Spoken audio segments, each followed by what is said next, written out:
Bismillahirrahmanirrahim. Assalamualaikum warahmatullahi wabarakatuh. Perkenalkan, nama saya Fahri Hasan Maulana dengan NIM 12021943336 dari kelas S4302. Dalam video kali ini, saya akan mempresentasikan tentang personal goal setting dalam perspektif mahasiswa. Lanjut aja ke materinya. Yang pertama yaitu kasus yang sering terjadi dalam kehidupan mahasiswa. Pendidikan tinggi sekarang ini menghadapi tantangan yang luar biasa, di antaranya persaingan perguruan tinggi dan relevansi kebutuhan dunia kerja, dengan kualitas lulusan yang menuntut perguruan tinggi untuk memacu peningkatan mutu pendidikan tingginya.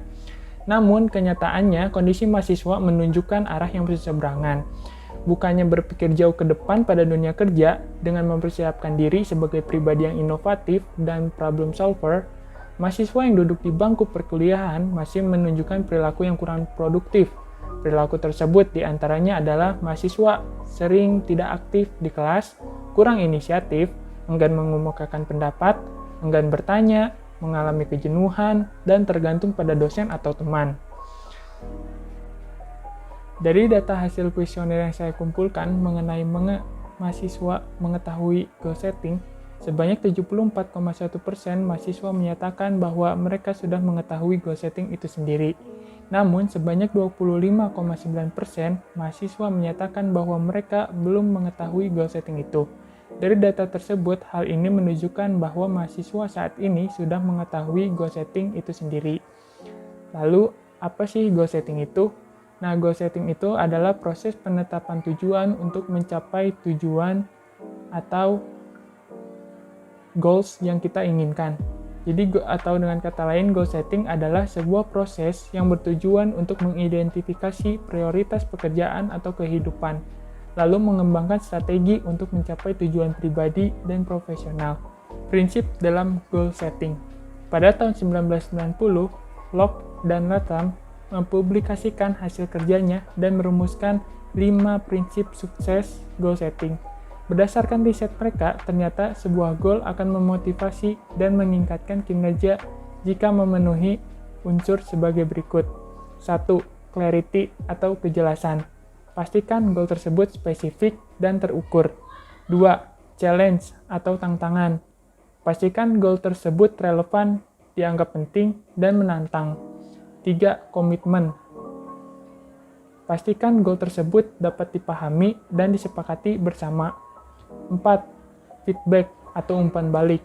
Pastikan ada metode pengukuran keberhasilan dan umpan balik terhadap usaha meraih goal tersebut. 5. Task complexity atau kompleksitas tugas. Buat goal sedikit kompleks tanpa membuatnya menjadi membingungkan. Artinya, berikanlah seseorang waktu yang cukup untuk mencapai goalnya atau mempelajari hal yang mereka butuhkan untuk mencapai goalnya.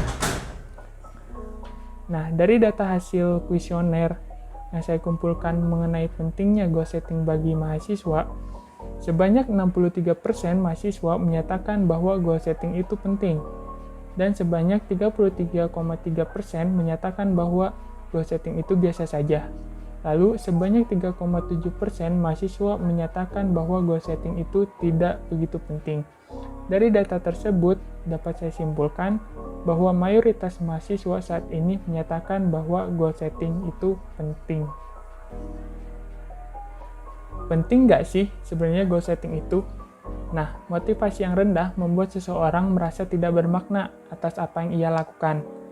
Jika sudah sampai ke tahap ini, maka akan banyak efek buruk yang diterima, mulai dari jam tidur yang terlalu panjang atau terlalu pendek, kegiatan kampus yang tertunda, pekerjaan kampus yang tidak bisa diselesaikan sampai tidak adanya waktu untuk belajar materi kuliah untuk esok hari.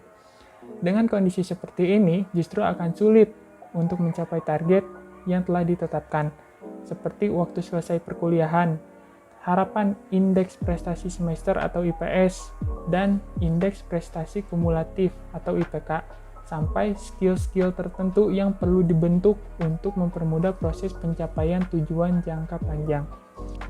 Nah, bagaimana sih merancang goal setting? Tentu kita sebagai mahasiswa tidak ingin hidup hanya mengikuti arus saja. Sebagai mahasiswa, kita ingin mempunyai tujuan hidup yang jelas. Setelah lulus, kita mau jadi apa? Terus berikut adalah cara merancang goal setting. Yang pertama, tetapkan mimpi atau tujuan hidup. Terus yang kedua, gunakan metode SMART. Terus yang ketiga, yaitu buatlah target atau goal Anda secara tertulis. Keempat, buatlah action plan. Jadi action plan ini merupakan hal-hal kecil yang mendorong Anda untuk mencapai tujuan tersebut. Terus yang kelima, fokus pada tujuan Anda. Terus dari data hasil kuesioner yang saya kumpulkan mengenai penerapan goal setting pada kehidupan mahasiswa, sebanyak 62% mahasiswa sudah menerapkan goal setting. Namun sebanyak 38% mahasiswa belum menerapkan goal setting. Dari data tersebut dapat saya simpulkan bahwa mayoritas mahasiswa saat ini sudah menerapkan goal setting pada kehidupan mereka. Prinsip SMART Goal atau metode SMART Goal. Apa sih metode SMART Goal? Nah, prinsip SMART Goal pertama kali diperkenalkan oleh George Tedoran pada tahun 1981 dalam majalah Management Review edisi November 1981. SMART adalah sebuah metode yang dapat digunakan untuk merencanakan dan mencapai tujuan. Sementara banyak sejumlah interpretasi yang digunakan dalam SMART ini, tapi yang paling umum biasanya yaitu SMART itu merupakan singkatan yaitu specific, measurable, achievable, relevant, dan time bound. Nah, pada kali ini saya akan membahas masing-masing. Yang pertama, SMART S, yaitu spesifik. Nah, tujuan itu harus jelas dan spesifik. Jika tidak, maka tujuan tidak akan dapat memfokuskan upaya atau merasa benar-benar termotivasi untuk mencapainya. Terus yang kedua ada measurable atau terukur. Penting untuk memiliki tujuan yang terukur, sehingga dapat melacak kemajuan dan tetap termotivasi. Terus yang ketiga, achievable, bisa diraih. Nah, tujuan juga harus realistis dan dapat dicapai untuk menjadi sukses. Dengan kata lain, itu harus fleksibel dengan kemampuan tetapi tetap memungkinkan. Terus yang keempat, ada relevan. Nah, langkah ini adalah tentang memastikan bahwa tujuan itu penting dan selaras dengan tujuan lain yang relevan. Terus yang kelima ada time bound atau jangka waktu. Setiap tujuan membutuhkan tanggal target, sehingga memiliki jangka waktu untuk fokus dan melakukan sesuatu untuk diusahakan. Nah, dari data kuesioner yang telah saya kumpulkan tentang metode SMART Goal ini, sebanyak 63% mahasiswa belum mengetahui metode SMART Goal. Sebanyak 37% mahasiswa sudah tahu mengenai metode SMART Goals. Nah, dari data tersebut menunjukkan bahwa kurangnya pengetahuan mahasiswa dalam merancang goal setting dengan metode yang terstruktur. Nah, adakah manfaat dari penerapan goal setting? Berikut ini banyak manfaat yang akan diterima jika membuat tujuan dan berpegang teguh pada goal. 1. Yaitu memberikan arahan. Tujuan memberikan arah dan tujuan. Mereka memberikan sesuatu untuk diarahkan dan mengarahkan upaya ke tujuan. Yang kedua, ada kejelasan dalam pengambilan keputusan.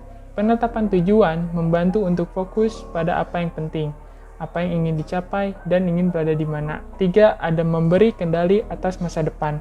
Menetapkan tujuan membantu dalam mengendalikan masa depan.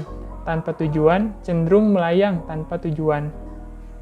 Terus yang keempat, yaitu adalah memberi rasa kepuasan pribadi. Tujuan membuat hidup lebih menantang, tetapi pada saat yang sama, mereka memberi rasa kepuasan pribadi. Terakhir, yang kelima yaitu memberi perasaan tujuan dalam hidup. Orang yang membutuhkan rasa tujuan dalam hidup mereka dan tujuan dapat memberi rasa itu. Kesimpulan dari presentasi kali ini yaitu goal setting bekerja dengan mempengaruhi pikiran. Artinya, ketika seseorang mengidentifikasi tujuan utamanya, dia akan menata ulang bangunan pikirannya. Semakin signifikan goal, maka semakin besar organisasi mental yang terjadi. Sarannya yaitu dalam menerapkan goal setting juga mahasiswa diwajibkan tahu mengenai prinsip-prinsip yang ada di goal setting. Karena prinsip-prinsip tersebut merupakan fondasi untuk tercapainya goal setting yang telah mereka buat.